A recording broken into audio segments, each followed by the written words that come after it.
6:11 on CCO Radio. This is John Williams. What a lovely day we've had at the fair. Lots of friends have come up to see us and new friends as well. The line's still suspiciously down at Martha's Cookies. I think the attendance is probably a little off today, but this surprising because the weather's amazing. This was a good day to be at the fair, especially compared to yesterday. And tomorrow and Saturday are going to be tomorrow, Friday and Saturday are going to be Baker's Week here. So lucky you if you're at the fair today, and if you're in front of us here at the WCCO Radio booth. I'm John Williams, and with Jordana Green and I are Toby and Brenda Willis. They are performing every single day at the fair. Is that correct?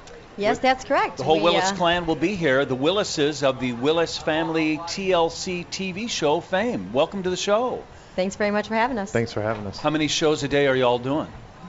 2 shows a day. 2 shows a day. The two of you perform with your kids, or just the kids do the performing? I play guitar with the band, and Toby runs our sound. You have 12 children, right? Yes. 4 to 23 years of age? That's right. I have no idea how that happened. What? I think you do. I think you were there. And we're good at it. Just so, aren't you though? Well, hooray for you guys. I mean, there's 2 things that have happened here. One is you guys have parlayed your unique family and talent and skills into a TV show. But even if that were not the case, you are a couple who decided to have 12 kids. Who in this day and age has 12 kids? Only crazy people. Only crazy people. Are you guys crazy people? Why did you have 12 kids, Brenda? What's that all about? You know what? It's not that so much that we're crazy. It's we're just a little bit old-fashioned.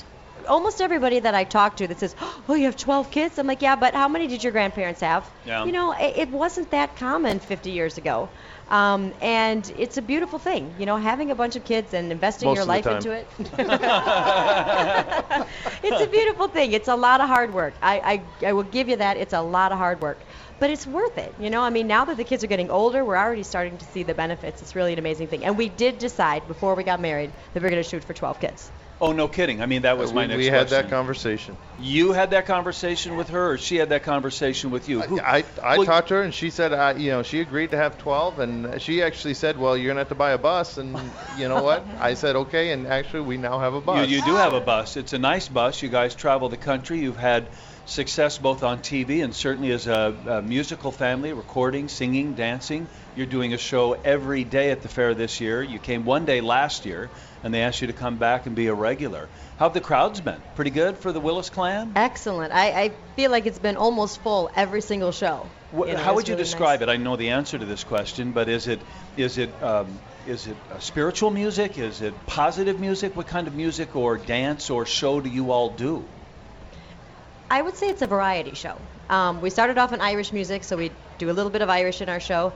We moved to Nashville and got involved in bluegrass, so we do a little bit of bluegrass. And then we have the influences of pop and rock and, all kinds of things and ethnic instruments. Plus all the dancing, and not then there's only dancing. Irish, but swing dance. Kids are national champion swing dancers.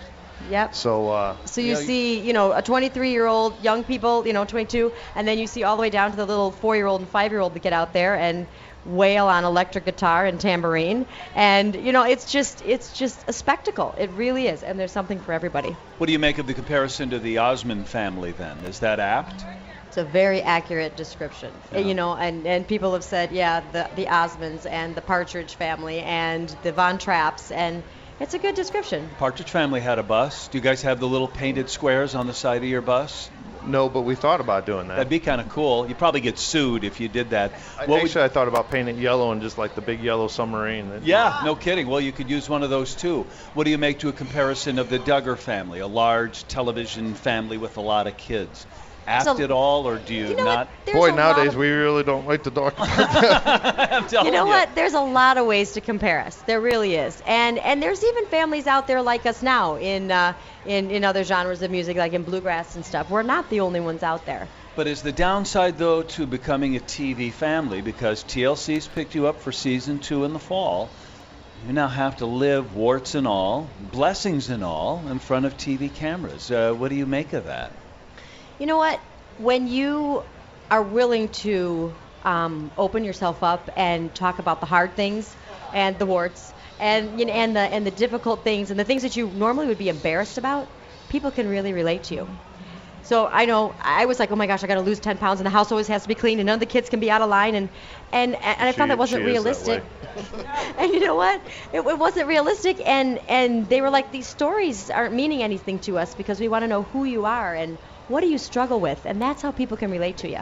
And fortunately, the kids are good kids. I say kids, but now a bunch of them are young adults. They're good. They're not perfect, but they're good. Do they all still live at home? They do, yeah. And although we're hardly at home because we're on the road all the time, so It's more like we live in a bus. And, we get along most of the time. But I can imagine a 14-year-old, a 16 to 20, think of all of the issues and angst that kids go through. Do they mind having to display that or manage that for a national audience? Do you mind that for them? We chose a different path years ago, and my kids have been reared up differently. So they see this coming, in other words. Is that what you're saying? But a lot of the issues, our kids are typical kids. They have a lot of the issues. Sure. But boyfriend, girlfriend, mom, dad, brother, sister, all that. Yeah, but we handle things so differently because, we just, everything in life, we've taken the path less traveled. And so all our problems, although at the root we're the same people everybody else, just like everybody else, we handle our problems differently. So it's a very unique, situation. Mostly good. Joy? Well, what do you mean differently? How do you handle them differently than every other parent? Well, there's a lot of communication. I mean, we homeschool our kids for one, so we know them really well. And each one has a very different personality. You would think that 14 or 12 kids raised in the same house, homeschooled all together, would be very similar. Well, they're not. They're all radically different, have different interests, different talents, different problems, issues. And so Toby and I take time to know each one of them very individually. And you know what? You can't say a blanket across the board, handle everything the same way, because everyone's very unique and individual. So that's one thing. And beyond schooling, we now work with our kids. So, we're all in a sense in a partnership. So, every day we wake up and it's like rather than going to work with other people, we work with each other. Well, so does the 16 or 23-year-old go, you know what? This is good for you all, but I don't want to do this anymore. I don't want to live my life. Go to college and be a doctor or a lawyer? Or just go to the mall and hang out with my friends and not travel with the family and sing. I'm sure that comes up sometimes. Well, the interesting thing is for example, Jessica, she's the oldest, she's 23. She's the one who writes pretty much all the songs in the band. This is an opportunity for her to get her music out there. She's got brothers and sisters. I mean, normally if you want to get your music out there, you have to pay all these band members, and there's all the issues there. Yeah, She's got free band members that help her, and they love her music. Yeah. And so, Jer's an incredibly talented, he's the second one, he's 22, incredibly talented musician. And so he's able to play all these instruments and come up. She couldn't pay someone to do that for her, not with the salary that she would be making starting out. So it's really good partnership. They see the benefit of working together and staying together. We don't force them to do that. That's up to them. You had asked earlier about, like a specific example about taking the path less traveled. Jeremiah, who's now 22 and a young man, he was a real good guitar player, and he played nylon and classical. Great flamenco guitar, great acoustic guitar. And he was about 17, 18, and I had to go to him. I'm like, Jer, I really think you should learn to play electric guitar. And he's like, no, Dad, I really don't want to play electric guitar. And so here I am as a father trying to convince my older teenage son to play electric guitar. The world is upside down, isn't it? It is upside down. And you know what? He's learned to play. He gets to rock out. He loves it. And, in some ways gets to be a rock star. So it's and people are like, what if they don't want to do this? And I'm like, what kid doesn't want to get up with electric guitar and rock out? So, it's again, we laugh. What are they going to go? Nothing wrong with being a lawyer or a doctor or an accountant. Is he a wrestler too? Mm-hmm. What was that? Is he a wrestler too? He was. My sons can wrestle. Yeah, I don't wrestle them anymore. How many state titles? How many state titles do your sons have? I think somewhere around 13. 13 state titles in various weight classes, I guess. So we're ready for the battle of the bands. If somebody wants to challenge us. Even my girls know wrestling. Not only can you win, but if you lose, you can beat up the judges. You can't lose. You got good wrestling here in Minnesota, so. We do, actually. Yep. Well, Iowa, Minnesota, and Wisconsin are wrestling hotbeds. Toby and Brenda Willis are here. You know them from the Willis clan. They're performing at the State Fair, and maybe you've seen their TLC show, The Willis Family. In fact, you'll be able to see it this fall. They've been picked up for season number 2. It's 6:21. A lot of us know the Willis family, though, for another reason, too, and we haven't gotten to that yet. I just want to touch on it briefly. It's a tragedy that your family has survived, and I wonder how that informs your outlook on life or your music or your family and show. We'll talk about that in a minute. It's 6:21 on WCCO. 6:26, this is John. We're talking to Toby and Brenda Willis. You know them from the Willis family. In fact, their TV show on TLC has been picked up for a second season, and you've probably seen them at the State Fair. Maybe you haven't, but you'll sure get a chance to. They're here every day, 2 shows during the day at the State Fair. You'll see the stage in the the band shell at the bottom of the Space Needle here, and there's a stage there. And are they free shows, by the way? Yes, they are. Oh, awesome for us, and you're getting paid, though, right? We are indeed. Make sure you get paid. I'd hate to have you come all the way up from Tennessee, right? And we're selling CDs and T-shirts, too. You know, it's amazing how God must have a plan for all of us, how much life some of us can cram into the years that we are here on earth. You would think it would be enough to say, well, we were a family with 12 kids, or we were a family that became a musical, singing, dancing, multi-talented family, and then lo and behold, we had a TV show. Or if anybody could say one of my kids was a state wrestling champ, that would be a story generations would tell, let alone to have 4 boys wrestling at the very top of their level.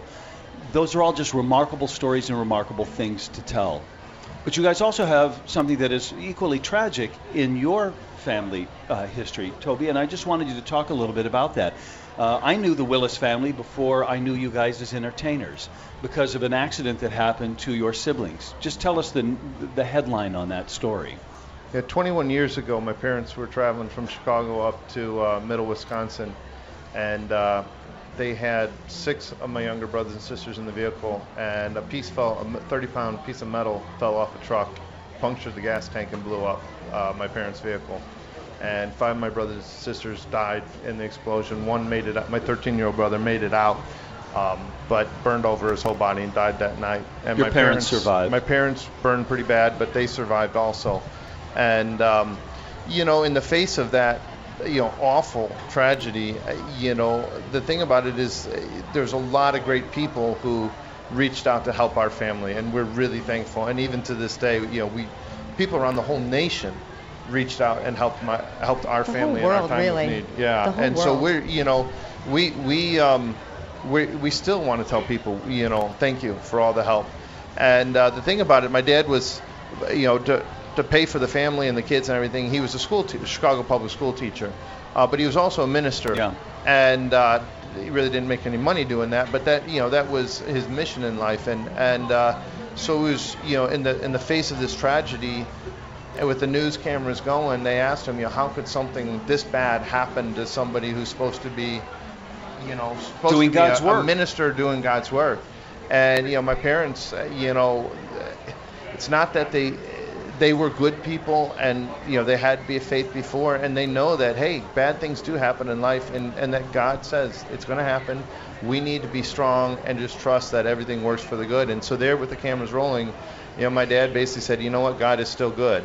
And really resonated with a lot of people, because they're like, wow, if he could stand firm in that bad of circumstances, then it kind of put their little problems of life in perspective. Did he forgive the driver of the truck? Yeah, you know what? Interesting story. That man did not have a legal driver's license. Well, he technically had a legal driver's license. He got it illegally. He got it illegally. He paid for it. And my dad, people came to him and said, are you going to investigate, whatever. The Wisconsin police came to our family and said, we're trying to investigate. This is our job. And they came to our family and said, we're getting stonewalled by the Illinois Police Department. And they said, he got his license illegally in Illinois. Anyway, they came to us and said, there's nothing we can do. We can't investigate. You're going to have to sue. And my dad's like, no, I'm a minister. Last thing I'm going to do. And because, it's not just, he's supposed to represent God in a way. Your dad and had he's a like, case. no, I'm not going to do that. You guys had a case. And what happened is the lady who actually took the bribe for that truck driver called up my parents. I was actually the one who answered that telephone call. And she says, I can't live with myself anymore. She worked for the Secretary of State's office, and in Illinois there was the problem of people who couldn't get licenses because of a variety of reasons, including they didn't speak the language and couldn't read the signs. They would pay the people giving the licenses, and now you have people who aren't literate or aren't good drivers driving, in this case, a truck. And the lady that did the deal, keep going. She she said, I can't live with myself anymore. She goes, you need to know what's going on. And she ended up, becoming a whistleblower, basically. I mean, from her perspective, what she did wrong was, seemed like so minor. But it's a whole chain of events. And, had everybody done what's right at any of those 10 or 12 different levels, the accident would have never happened. But everybody just did something little. Everything from inspecting the truck to, taking a bribe and so on. But what had happened was some of the workers in Illinois had actually gone to the Secretary of State's office saying, hey, there's all this illegal stuff going on. And, even to this day, a lot of the public doesn't know what happened. Some of these whistleblowers disappeared off the face of the earth, never to be found again. They never found the bodies. This is in the police report. And, they didn't, the press didn't necessarily pick up on this, but they did pick up on the fact, and the press were, all the news in Chicago, the television, the newspapers, the radio, they actually became, when this lady came forward, we ended up going to the FBI, and the FBI said, no, there's nothing here. And ended up going to the news stations, and the news stations did undercover investigations. What happened to the man eventually? Well, it started a whole investigation. They ended up on the evening news with, the live audio and video of the illegal stuff going on. Started an investigation that eventually worked its way all the way up to the ex-governor, Secretary of State's office and the governor's office, ending up going to prison, and even well after our family and all our stuff, the two governors of Illinois going to jail. So, Chicago and Illinois has a reputation for corruption. So and, does your wow. How did your family move forward from that then? Well, life goes on. You wake up the next morning, and I was married, I had 2 kids, one on the way. The two of you were married? We were married at the time of the accident. 2 kids, and number 3's on the way. Yep. So you know what? I look at my kids, and they want to be fed. They need to be educated, and so you really, what choice do you have but move forward? But did the two of you say, okay, our family has survived this. We're going to be a large family, not necessarily to compensate, but to sort of renew our faith in family and God or something like that? Were those connected at all? We made that decision long before the accident. Yeah, you said you did. You knew you were going to have 12 kids. So. And you know what? The accident does give you a different perspective on life. It makes you cherish and treasure everything that you do have. Life is short. It's very short. And you could, you never know how soon it's going to end for you. I mean, for Pete, it ended at 6 weeks. For Ben, it was 13 years and the others in between. But it just gives you a perspective on life that you really, truly do appreciate, what you do have and the time that you've got together. But isn't it ironic then that here's the Willis family, which for those of us that were in Chicago media at the time, saw your family as synonymous with just heartache, with tragedy. And yet here you are, positive and upbeat and making people feel good. I mean, boy, if you guys can do that, I think it's what do I have to complain about? It's a beautiful closure on the story, I think. Yeah, because really. You know what? There are a lot of people out there who go through a ton of heartache. We're not the only people who go through that. I think just about everybody, sooner or later, will go through hard times in their life. Something really hard. Boy, but you're carrying the torch, I'll tell you. Yeah, and if we can be an inspiration and a positive influence on them and something to just help keep them going, then it really feels good to us. It really, really it's a great mission to have, and it keeps you going. It is great to, in a sense, be that positive side of the story, and you know what? to live that out now. Other things have happened to us. I mean, our house burned down. 12 years ago, 10 years ago, whatever it was, our house burned completely to the ground. Do you ever look up at the sky and go, Lord, it's the Willises. You can stop now, okay? We've had enough. You know what we always say? It's going to make the book better. Well, you just have to live your life that way. I guess it is. I'm out of time, you guys, but you've just been a delight, and we're really anxious for the second season of the show, and the music that you're going to be performing here. The kids are in the bus right now, eating the bus is what I believe one of you Most said. Likely. And getting along fine. Thanks for coming by and visiting with us. Thanks for having us. Yeah, what a Thanks pleasure. very much. How about that, Toby and Brenda?